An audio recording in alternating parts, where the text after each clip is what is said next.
Si estás buscando un destino auténtico y poco masificado, no te pierdas este vídeo. Hoy recorreremos la joya escondida de Italia, un lugar que reúne, además de su rica historia y gastronomía, pueblos pintorescos y paisajes idílicos de aguas cristalinas. ¡Bienvenidos a la Puglia!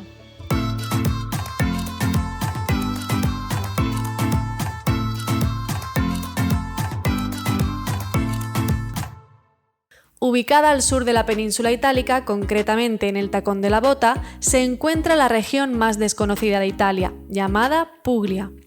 Sus costas las bañan el mar Adriático al este y el Jónico al sur, y en las zonas rurales destacan sus olivares y viñedos. La cocina local es rica en productos frescos como el aceite de oliva, los quesos y embutidos, el pescado, la pasta y los vinos principalmente. Esta zona se ha visto influenciada por diversas culturas a lo largo de la historia, lo que se refleja en su arquitectura, arte y tradiciones. Desde griegos, romanos y bizantinos hasta aragoneses y venecianos han dejado su huella impresa en esta región tan disputada por tratarse de un importante centro comercial y militar en las diferentes épocas. Una vez situados, comenzamos este recorrido pensado para hacerlo en una semana como mínimo. En primer lugar, exploraremos Bari, la capital de la región. Esta ciudad posee el paseo marítimo más largo de Italia, en italiano lungomare. Desde este punto se puede contemplar el skyline de su casco antiguo llamado Bari Vecchia. Frente a la plaza Armando Díaz encontrarás una gran noria instalada desde la que puedes obtener una privilegiada panorámica. Si vas en coche dispones de un gran aparcamiento junto al puerto, en Piazzale Cristoforo Colombo, además de muchos otros repartidos por la ciudad. Este es de pago y al aire libre, pero si vas un domingo, festivo o fuera del horario establecido, no tendrás que pagar y está muy cerca de Bari Vecchia. Una visita que no puede faltar aquí es el Castillo de Bari, una fortaleza de origen normando situada en el límite del casco histórico de la ciudad frente al antiguo astillero. En la actualidad alberga un museo y el salón cultural de la ciudad y se presenta rodeado por el antiguo foso, que discurre alrededor de 3 lados. El lado septentrional no lo necesitaba ya que antiguamente lo bañaba el mar. Nos adentramos ahora en el entramado de callejuelas estrechas de Bari Vecchia y a unos pocos pasos nos encontramos con la Catedral Basílica de San Sabino, que se edificó sobre las ruinas de una catedral imperial bizantina. De hecho, hoy en día se puede visitar en el subsuelo de la catedral sus restos arqueológicos. Esta construcción es la mayor representación del románico en Puglia y en su día tuvo 2 campanarios, pero hoy solo queda uno que mide 70 metros de altura. En la cripta se conservan las reliquias de San Sabino y en este templo se venera a la Virgen Odegetria, patrona de Bari, cuya imagen fue traída de Constantinopla. Muy cerca del castillo se encuentra una de las calles más famosas de Bari, la Vía Arcobasso, cuya peculiaridad es que puedes encontrar baresas preparando pasta fresca todos los días. Otras especialidades propias de Puglia y de Bari en particular son la focaccia barese, los panzerotti y las sgagliocce. En la Plaza Largo Albicocca puedes encontrarlos y si te apetece hacer un tour gastronómico por Bari te dejo aquí un enlace para que puedas reservarlo. Seguimos caminando por las decadentes pero encantadoras callejuelas de esta ciudad hasta llegar a la Basílica de San Nicolás, una de las más importantes de Italia que está dedicada al patrón de la ciudad y de la región, quien según la leyenda da origen a Santa Claus. Sus restos llegaron desde Mira, en Asia Menor, y se conservan en la cripta de la basílica, donde encontrarás una capilla para el rito griego ortodoxo, ya que este santo es venerado tanto por católicos como por ortodoxos. Deambulando entre las irregulares callejuelas de Bari nos topamos con los restos de la iglesia de Santa María del Buon Consiglio, de la que solo quedan las columnas y el suelo de mosaico. Nos adentramos ahora en el corazón de la ciudad, la Piazza del Mercantile. Aquí se encontraba el antiguo centro político de la ciudad medieval y hoy en día sigue siendo uno de los lugares más animados de Bari. En ella destaca el Palazzo del Sedile dei Nobili, la Fuente Piña o Fuente de las 4 Caras y la Columna de la Justicia, junto a la escultura del león, en la que se exponían al escarnio público a los ladrones y deudores, también conocida como Columna Infame. Esta plaza conecta con un importante punto de encuentro entre la ciudad vieja y la nueva, la Piazza dei Ferrarese, un lugar clave en Bari donde historia, ocio y vida social se entrelazan. Fue restaurada hace algunos años, pero aún conserva en su zona central una parte del pavimento antiguo. En la excavación se puede observar los surcos que dejaban los carros que entraban a la ciudad. En ella encontramos la Sala Murat, el edificio del antiguo mercado de pescado, la rampa de acceso a Via Venezia, llamada así porque fueron los venecianos quienes les liberaron de los sarracenos. Este paseo sobre la muralla medieval, que colindaba con el mar hasta que en 1930 se construyera el paseo marítimo, conduce hacia el fuerte de San Antonio, el punto más alto de la ciudad vieja y desde donde se obtienen magníficas vistas del Puerto Viejo y la Basílica de San Nicolás. Tras la plaza podemos ver el Teatro Margherita, una joya arquitectónica de estilo Art Nouveau construida sobre el mar que se ha convertido en todo un símbolo de Bari. Junto a él se encuentra el Puerto Viejo, entre el muelle de San Antonio y el de San Nicolás, uno de los lugares más pintorescos de la ciudad. En este punto da comienzo la ciudad nueva, concretamente el barrio de Murat, que se distingue de la caótica Bari Vecchia por su preciso entramado de calles que forman una cuadrícula perfecta. Este barrio adquiere su nombre gracias a Gioacchino Murat, soberano del reino de Nápoles y promotor de profundos cambios urbanos que modernizaron los alrededores del centro medieval. El Corso Vittorio Emanuele II es la gran arteria que separa la ciudad moderna de la ciudad vieja, y en ella encontramos edificios como el Palazzo Fizzarotti, el Teatro Piccini o el Teatro Petruccelli, uno de los más grandes de Italia. Otra importante calle del barrio de Murat es la Via Sparano, una calle comercial que destaca por la elegancia y glamour de sus edificios, tiendas y cafés. Y si eres de los que te gusta conocer la historia y curiosidades de los lugares que visitas, te recomiendo que hagas un free tour por la ciudad. Arriba a la derecha te dejo un enlace donde podrás reservarlo. Ahora abandonamos Bari y nos dirigimos hacia Giovinazzo, una pequeña ciudad costera ubicada a 25 kilómetros al norte de Bari. Lo mejor para explorar toda la región de Puglia es alquilar un coche. Esto te dará mayor libertad que el transporte público y los precios de los parkings son muy asequibles. Yo aparqué en la plaza principal durante 2 horas por 40 céntimos. Esta plaza recibe el nombre de Vittorio Emanuele II y de ella destaca su gran amplitud, su fuente central llamada Fontana dei Tritoni, la parroquia de San Domenico y los coquetos edificios que la rodean, en los que encontrarás cafés y restaurantes ideales para recargar pilas. Desde esta plaza parten minúsculas callecitas que te conducirán al corazón de Giovinazzo. Si tomas la vía San Andrea, aparecerás en la Piazza Porto, justo frente al pequeño puerto pesquero, y observarás una adorable estampa que se quedará grabada en tu retina. Si optas por tomar la vía Marina, en la Piazza Umberto I, antigua plaza del gobernador, llegarás al Arco de Trajano, llamado así porque se construyó utilizando 4 hitos que formaban parte de la variante costera de la antigua Vía Trajana que unía Roma con Brindisi, por lo que tiene un gran valor histórico. Una vez lo traspasamos, nos introduce en el corazón del antiguo centro histórico. Concretamente llegamos a un cruce de calles que convergen en la encantadora Piazza Costantinopoli, en la que destaca la iglesia que da nombre a la plaza. Desde este punto puedes girar a la izquierda para llegar a la parte alta de la Piazza Porto, junto al Torreón aragonés, o adentrarte en el entramado de callejuelas del casco antiguo, que en los últimos años ha sido restaurado y luce precioso. Mientras caminamos por sus entrañables callecitas, entre palacios, iglesias y plazas, podemos observar el legado histórico que dejaron los diferentes asentamientos que han pasado por aquí, desde la época romana hasta la medieval y barroca. Todo su centro histórico está cercado por la muralla medieval, que data del siglo XV, y si la recorremos por la Vía Cattedrale, llegaremos a la Piazza Duomo, en la que se alza imponente la Catedral de Santa María Assunta, y junto a ella el Palacio Ducal, cuya fachada trasera posee una gran riqueza arquitectónica. Si continuamos caminando junto al mar, llegamos a la Piazza Nicastri, donde los restos del sistema defensivo de la ciudad son más visibles. Este lugar recibe el nombre de Mura di Traiano y conecta con la vía San Domenico Maggiore, que nos conducirá hasta el mirador del puerto o Belvedere, lo que significa bella vista en italiano. Desde aquí, además del puerto y el mar Adriático, se puede admirar el bastión, los restos de las murallas y el perfil característico de las casas frente al mar.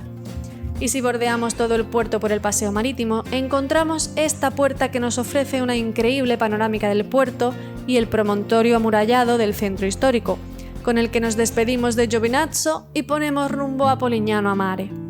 Tuve la suerte de aparcar en una de las callecitas que da a la plaza Aldo Moro, el corazón social del pueblo, Contigua a ella se encuentra la Piazza Giuseppe Garibaldi, en la que podemos ver el monumento a los caídos en las 2 guerras mundiales y el Arco Marquesale, llamado así porque daba acceso al palacio del marqués que gobernaba la ciudad.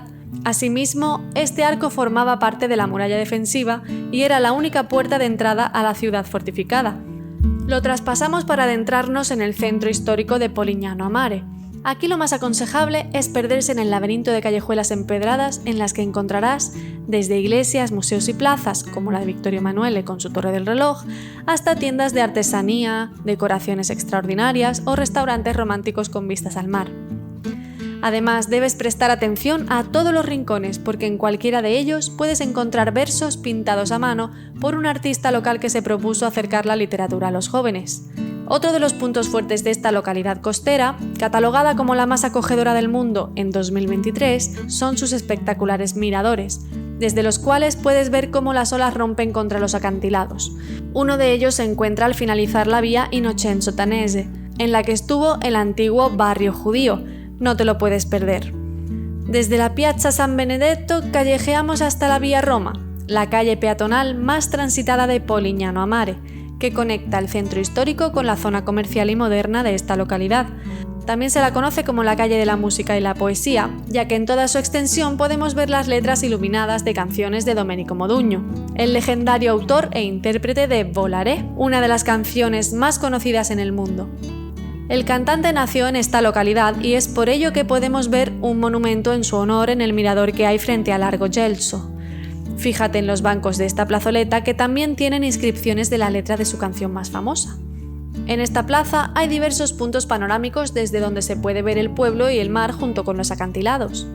Aquí se accede cruzando el Puente Borbónico, uno de los puntos más fotogénicos de Polignano a Mare, que se encuentra sobre la ensenada del Lama Monachile, junto a la entrada del centro histórico. La ensenada situada a sus pies, conocida como Lama Monachile, está flanqueada por escarpados acantilados y aguas cristalinas. Se puede llegar a ella cruzando el puente romano, que pasa sobre el antiguo trazado de la Vía Traiana. Después deberás bajar unas escaleras, atravesar los arcos del puente borbónico y seguir el sendero hasta llegar a la conocida como Playa del Deseo o Cala Porto.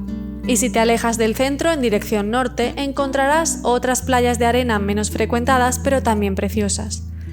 Por último, bajo el acantilado que rodea Polignano se esconden una serie de grutas marinas ideales para explorar desde el mar, ya sea en barca, kayak o paddle surf. A tan solo 10 minutos de aquí se encuentra Monopoli, uno de los municipios más bonitos de los que visité en esta ruta. Podrás aparcar gratis cerca del puerto deportivo que se encuentra a escasos minutos a pie del centro histórico. En este pintoresco pueblo costero se respira un ambiente muy especial gracias a la diversidad de culturas que han dejado su huella durante el paso de los siglos, dada su posición estratégica en el Adriático, como puente entre Oriente y Occidente, y su gran influencia marinera, palpable todavía hoy en su adorable Puerto Viejo. Este se encuentra enmarcado por las fachadas de edificios de estilos veneciano, gótico y bizantino de la Vía Porto, una especie de paseo que conduce hasta las murallas defensivas, pasando por el castillo de Carlos V. Aquí la nota de color la ponen las barquitas de pescadores, ya que este puerto todavía sigue activo hoy en día. Desde este punto podemos acceder al casco histórico atravesando 2 arcos. El primero se encuentra junto a la torre del castillo de Carlos V, que se remonta a la época de dominación española, cuya función principal consistía en defender la ciudad de los invasores. El segundo arco, llamado el Arco del Porto, está situado frente a las escaleras y conduce directamente a un entramado de encantadoras y animadas callejuelas repletas de tiendas y restaurantes en las que perderse un largo rato para descubrir todos los detalles que las adornan.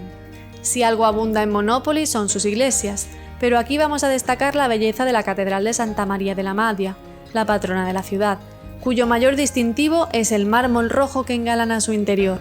Cuenta la leyenda que la Virgen llegó en el año 1117 flotando en una balsa con la madera que necesitaban para terminar el techo de la iglesia. Otra cosa que no puedes dejar de hacer es recorrer el lungomare, que te conducirá hasta la playa más céntrica de Monopoli, la Cala Porta Vecchia, que aunque es pequeña, tiene mucho encanto. Pero no es la única, ya que en los alrededores hay multitud de calas escondidas y menos concurridas, entre las que destacan Spiaggia di Calacocce, Cala Portalga, Porto Bianco y Porto Rosso. Nos trasladamos ahora unos 20 kilómetros hacia el interior de la región para explorar uno de sus rincones más singulares, Alberobello. Esta pequeña ciudad es todo un descubrimiento digno de admirar. En ella, al igual que en todo el valle de Itria, destacan unas construcciones cónicas únicas en el mundo llamadas trulli. Solo en Alberobello hay registrados 1500, motivo por el cual es considerada la capital de los trulli. El origen de estas construcciones se remonta a finales del siglo XIV, momento de su fundación. En aquella época el reino de Nápoles exigía el pago de impuestos por cada nueva villa construida, y para evitar el pago de dichos impuestos, idearon esta forma estratégica de construcciones con apariencia precaria que podían ser fácilmente demolidos en caso de inspección. Hoy en día son todo un reclamo turístico y por ello te aconsejo que visites Alberobello a primera hora de la mañana o a última de la tarde para evitar masificaciones. Dadas sus escasas dimensiones, es muy fácil recorrerlo a pie y no necesitarás mucho tiempo a menos que te encante fotografiar la belleza, porque aquí cada rincón es una pequeña joya. Asimismo hay que destacar el Trullo Sovrano, el más grande de Alberobello y el único de 2 plantas. Además se puede visitar su interior para hacernos una idea de cómo era la vida de la época en la zona. O la Casa Pezzola, un complejo de 15 conos interconectados que alberga el Museo del Territorio, cuya entrada es gratuita. También el Trullo Siamese, formado por 2 conos fusionados en el centro que según la leyenda simbolizan la historia de amor y odio que envolvió a 2 hermanos. Y la Casa d'Amore, que fue el primer edificio construido después de que Alberobello fuera liberado de todas las obligaciones fiscales por el rey de Nápoles. Otra curiosidad que no te puedes perder es la iglesia parroquial de San Antonio de Padua, por su originalidad, ya que fue construida con su tejado cónico al propio estilo de los Trulli. Y ya que hablamos de templos, la Chiesa Madre dei Santi Medici Cosma e Damiano es la más grande e importante de Alberobello y se encuentra en un barrio residencial mucho más tranquilo que el resto de la ciudad.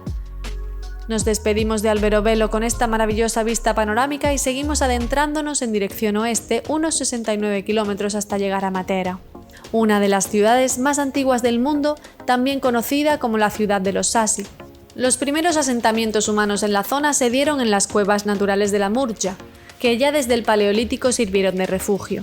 Hoy en día podemos encontrar algunas iglesias rupestres y las huellas de estos primeros asentamientos que con el paso de los años se fueron modificando mediante excavaciones y ampliaciones para aprovecharlos como viviendas, almacenes y establos, entre otros fines. Más tarde, durante la Edad Media, se construyó la colina de la Civita como núcleo urbano fortificado dotado con murallas, palacios y la catedral románica que corona su cumbre, desde donde se obtienen maravillosas vistas a los famosos Sassi, los cuales al mismo tiempo se fueron desarrollando en las laderas de esta colina, organizándose en terrazas que conforman un anfiteatro urbano excavado en la piedra. Cuando hablamos de los Sassi nos referimos a 2 barrios: el Sasso Caveoso, el más auténtico y primitivo, ya que predominan las casas cueva excavadas directamente en la roca, y el Sasso Varisano, formado por casas parcialmente excavadas pero con fachadas construidas en piedra que le otorgan un aspecto más parecido al de un pueblo medieval tradicional. Aquí se instalaron familias más acomodadas que ampliaron las viviendas y añadieron elementos arquitectónicos más elaborados. Adentrarse en el entramado de callejuelas que los conforman es como hacer un viaje al pasado. Eso sí, lleva calzado adecuado porque la piedra del pavimento es muy resbaladiza. Del siglo XV en adelante la élite se trasladó al Piano, la zona llana, mientras los Sassi quedaron asociados a la población humilde. Y ya en el siglo XX los Sassi se convirtieron en símbolo de pobreza y condiciones insalubres. En 1980 se llevó a cabo un proceso de revitalización de los Sassi, llegó el turismo y en el 93 Matera fue declarada Patrimonio de la Humanidad por la UNESCO.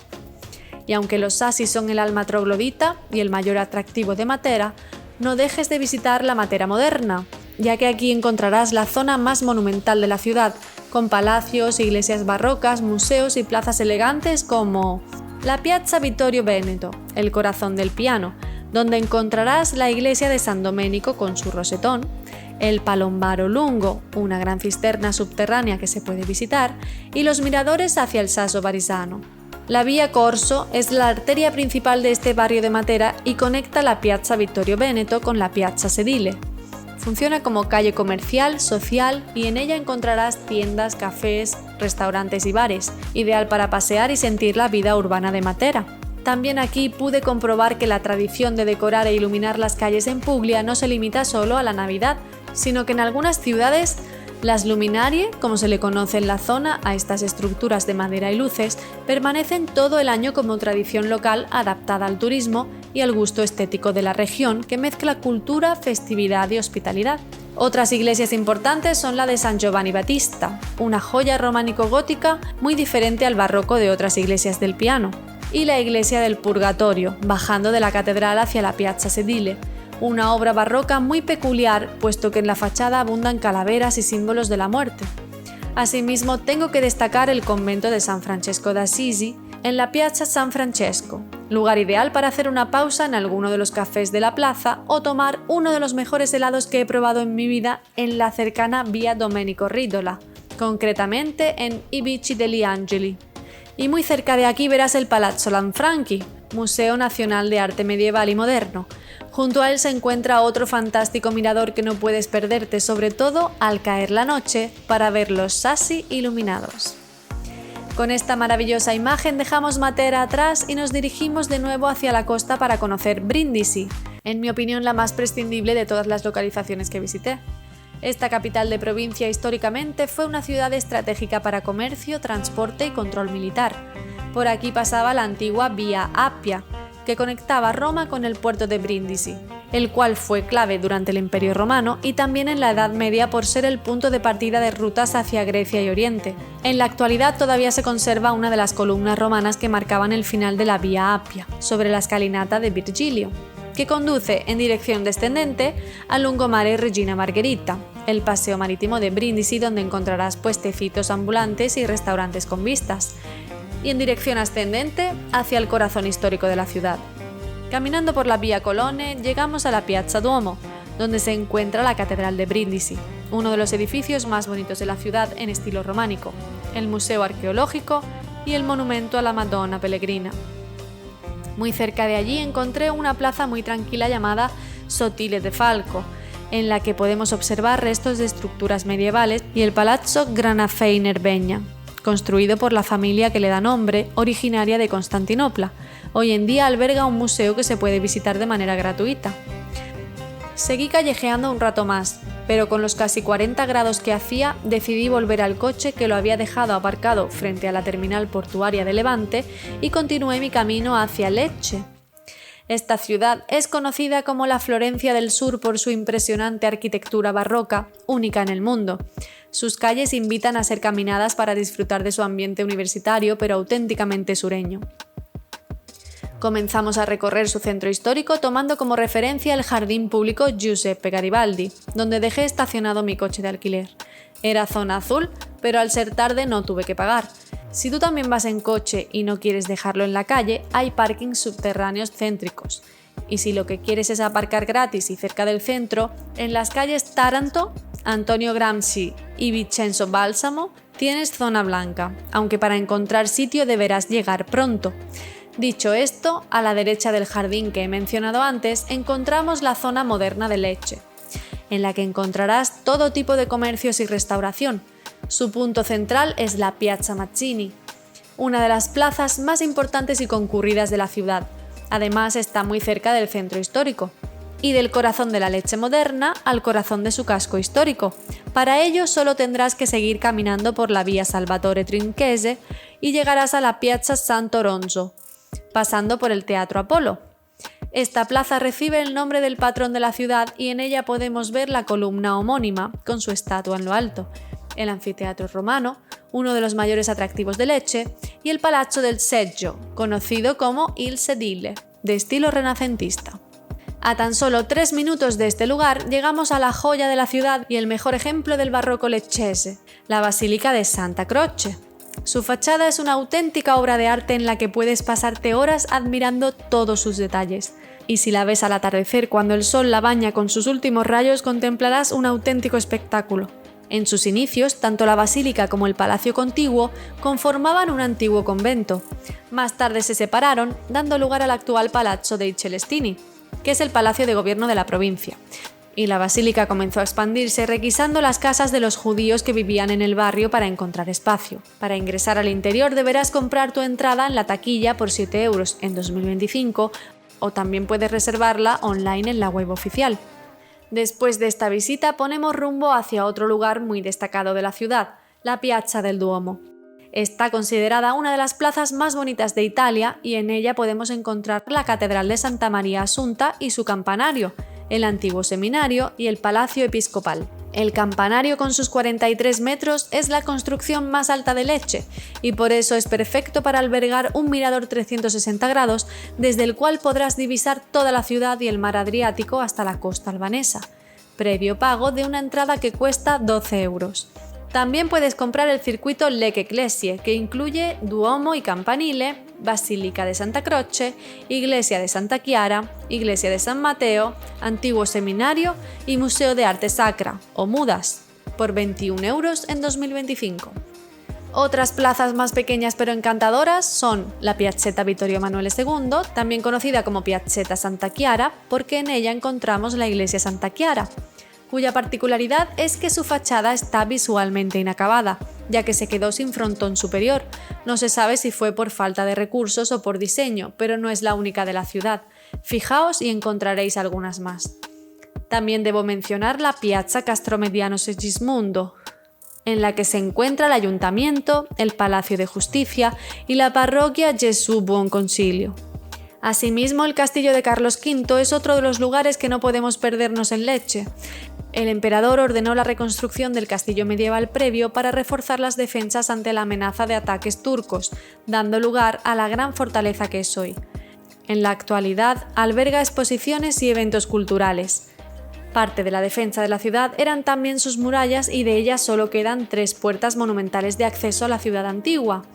La Porta Napoli, ubicada en la entrada noroeste.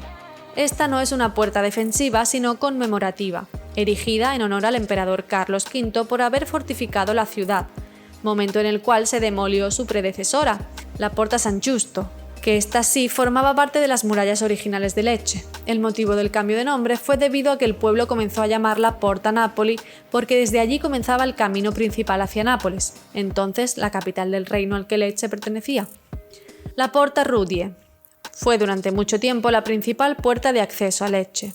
Se encuentra ubicada al oeste del casco antiguo y orientada hacia el yacimiento arqueológico de una de las ciudades prerromanas más importantes del Salento, la antigua ciudad de Rudie, de ahí su nombre. Sobre ella podemos observar la figura del patrón de la ciudad. Y la última y más pequeña de las 3, la Porta San Biagio, que recibe el nombre de la cercana iglesia dedicada a San Biagio. Parece una ciudad pequeña y por ende que se puede recorrer en poco tiempo, pero dedícale al menos medio día porque este es un auténtico museo al aire libre en el que perderse y descubrir todos sus encantos con calma. Yo permanecí alrededor de 2 o 3 horas y me quedé con ganas de más. Dicho esto, emprendemos el camino de nuevo hacia la costa. Esta vez haremos una breve parada en Faraglione y Sant'Andrea, uno de los lugares más fotogénicos del litoral adriático en la región de Puglia. Mi consejo es que llegues muy temprano porque aunque hay un parking de pago muy cerca del mirador, se suele llenar rápido en temporada alta. Esto es debido a que el contraste entre el azul intenso del mar, las rocas blancas y los acantilados hace que sea un lugar muy popular. Los farallones o faraglioni en italiano son formaciones rocosas de piedra calcárea, verticales o pilares que emergen del mar y están separados total o parcialmente de la costa. Durante miles de años han sido moldeados por la erosión del mar y el viento, dando lugar al espectacular paisaje que podemos observar hoy en día. Esta zona es muy apreciada por los bañistas para hacer snorkel, buceo e incluso kayak, ya que el agua transparente permite explorar la rica flora y fauna marina. Como no disponía de mucho tiempo, solo me asomé para ver esta belleza natural y continué mi camino hacia una de las joyas del Salento, Otranto. Es una de las ciudades costeras más fascinantes de Puglia y mi favorita. Además, es la ciudad más oriental de Italia continental y se la conoce como la Puerta de Oriente, ya que fue uno de los primeros lugares de Europa donde se reflejaron influencias culturales bizantinas y orientales. La ciudad fue un asentamiento mesápico. Más tarde, en la época griega, se consolidó como ciudad y cuando Roma dominó la región, se convirtió en un puerto estratégico hacia Oriente. Un episodio importante de su historia ocurrió en 1480, cuando tras el asedio otomano, los turcos conquistaron la ciudad y masacraron a muchos habitantes conocidos hoy en día como los mártires de Otranto. La ciudad fue recuperada y reconstruida por los aragoneses tras alrededor de un año de ocupación. lo que la convierte en la única ciudad de Italia en la que permanecieron los otomanos tanto tiempo. Ahora descubrámosla. El primer lugar que veremos al entrar en el centro histórico es el Castillo Aragonés, una fortaleza del siglo XV construida por Fernando de Aragón, que sustituyó la antigua fortaleza medieval más pequeña que destruyeron los otomanos en su conquista. Hoy se puede visitar y recorrer sus murallas y torres con vistas al mar. Estas murallas rodean un centro histórico de lo más pintoresco y encantador, con animadas plazas, callejuelas estrechas y empedradas de casas blancas y colorida decoración tanto en tiendas como en restaurantes. En definitiva, un lugar con un aire auténticamente mediterráneo que cuida su imagen con mucho mimo. Al llegar al paseo marítimo, el color azul de sus aguas cristalinas invade nuestras retinas. En el Cabo de Otranto, situado un poco más al sur, se unen mar Adriático y Jónico, quizás sea ese el motivo de tan sublime belleza. Aquí podemos ver el puerto antiguo, con barquitas tradicionales que le otorgan un aire pesquero, y el puerto nuevo, más moderno y con embarcaciones de mayor tamaño, que se encuentra protegido por las murallas y el castillo aragonés. Paseando por Lungomare también podemos observar el monumento a los héroes y mártires de Otranto que murieron a manos de los otomanos, y tras él, la imponente Torre Alfonsina, la más antigua y emblemática de la ciudad, cuya función era proteger la entrada al puerto y al castillo. Ahora atravesamos la Porta Terra y llegamos a la Catedral de Santa María Annunziata, el corazón espiritual e histórico de la ciudad. Es famosa por su impresionante mosaico del siglo XII y la cripta en la que se conservan los restos de los mártires de Otranto, ejecutados por negarse a convertirse al Islam durante la ocupación turca. Además, Otranto ofrece tanto la comodidad de la playa urbana como la belleza salvaje de calas y arenales protegidos a pocos minutos en coche, como Bahía dei Turchi, Laghi Alimini, Porto Badisco o Torre dell'Orso. Así abandonamos esta preciosa localización y nos dirigimos al último destino de esta maravillosa ruta por la región de Puglia, Galípoli. En la costa jónica del Salento se encuentra la última ciudad que visitaremos, conocida como la Perla del Jónico y también como la Cádiz italiana por su gran parecido. Fue fundada por los griegos, quienes le dieron el nombre de Calipolis, que significa ciudad bella. En época romana y bizantina su puerto cobró gran importancia considerándose un punto estratégico para el comercio, sobre todo de aceite de oliva, usado en lámparas por toda Europa. Y durante la Edad Media pasaron por ella normandos, angevinos y aragoneses que fortificaron la ciudad. Comenzamos recorriendo la ciudad nueva, concretamente Corso Roma, la avenida principal que te conducirá al centro histórico mientras paseas entre tiendas, bares, restaurantes y plazas como la que alberga la parroquia del Sagrado Corazón de Jesús o la Piazza Giosuè Carducci. Una cosa a tener en cuenta es el viento, ya que Galípoli es una península abierta al mar por ambos lados y las calles perpendiculares a Corso Roma favorecen el efecto corredor de aire, por lo que cuando sopla con fuerza puede ser realmente incómodo como me ocurrió a mí. Además hay dos tipos de viento, la tramontana, procedente del norte que se caracteriza por ser fresco, seco y deja el mar cristalino y plano, por lo que en verano se agradece para suavizar la sensación de calor, y el scirocco, procedente del sur y por tanto se trata de un viento cálido y húmedo que llega desde África, conlleva bochorno, sensación pegajosa, enturbia el mar y arrastra algas hacia la orilla. Por ello los días que sopla el scirocco es mejor acudir a las playas del mar Adriático. Dicho esto, continuamos con nuestro recorrido. Un lugar al que debemos prestar atención es la Fontana Greca, situada a las puertas del puente que une la ciudad nueva con la isla del Borgo Antico. Es una de las fuentes más antiguas de Italia y está decorada con relieves mitológicos. Junto a ella el Puerto Viejo, pequeño y muy pintoresco, lleno de barcas de pescadores que llegan con el pescado fresco que luego se vende en el mercado que está al otro lado del puente Papa Juan Pablo II. Un lugar donde se respira tradición que solo abre por las mañanas. Mientras atravesamos este puente podemos contemplar el Castello Angioino Aragonese. Esta fortaleza en la entrada del centro histórico protegió la ciudad de los invasores del Mediterráneo y conserva su estructura original del siglo XIII, aunque más tarde fue ampliada y reforzada por los angevinos y aragoneses, de ahí su nombre. En la actualidad se puede visitar y recorrer en gran parte. Tras ella se encuentra el Mercado Cubierto, un buen lugar para comprar productos locales, ingredientes frescos y recuerdos gastronómicos. Ahora ya nos encontramos en el Borgo Antico, situado en una isla conectada al continente por el puente que hemos cruzado antes. Sus calles estrechas de casas blancas y patios escondidos con iglesias barrocas y palacios señoriales son dignas de recorrer por su encanto y el aire bohemio que otorgan las frases pintadas en sus paredes, muros o puertas. Muchos turistas se dedican a buscarlas para fotografiarlas como si se tratase de un museo al aire libre de palabras que transmiten mensajes poéticos, frases de amor, citas literarias o pensamientos existenciales que los propios locales o viajeros van dejando. Entre sus iglesias más destacadas se encuentra la Catedral de Sant'Agata, una obra maestra del barroco leccese, en pleno corazón del centro histórico de Galípoli. Asimismo, algo que no puede faltar en tu recorrido por la ciudad es pasear por todo su perímetro que se encuentra rodeado de murallas y bastiones defensivos, entre los que puedes encontrar una pequeña playa urbana donde darte un chapuzón, la Spiaggia della Purità. Y no es la única, por supuesto. La Riviera di Gallipoli es muy famosa por sus playas de arena blanca y agua turquesa. Al sur de la ciudad las más conocidas son Bahía Verde, Punta della Suina y Lido Pizzo. Y también me gustaría destacar que 40 kilómetros al norte se encuentra una de las playas más famosas y espectaculares del Salento jónico, Punta Prosciutto, una playa paradisíaca de arena blanca y fina, mar turquesa y poco profundo que nos recuerda al Caribe. Muy concurrida en verano porque es uno de los lugares más populares de la región, y aunque hay una zona de playas privadas con tumbonas, también hay tramos libres. Y hasta aquí nuestro recorrido por estas 10 localizaciones de Puglia, una región que hay que vivirla, desde los Trulli de Alberobello hasta las playas turquesas del Salento. Así que prepara tus sentidos porque Puglia te invita a explorar, saborear y descubrir la magia del sur de Italia. Si te ha parecido útil esta información, no olvides regalarme un like, comentar tus dudas o tu propia experiencia y compartirlo para que podamos seguir descubriendo mundo juntos. Yo te espero en el próximo destino. Sigue viajando conmigo, suscríbete y no olvides activar la campanita.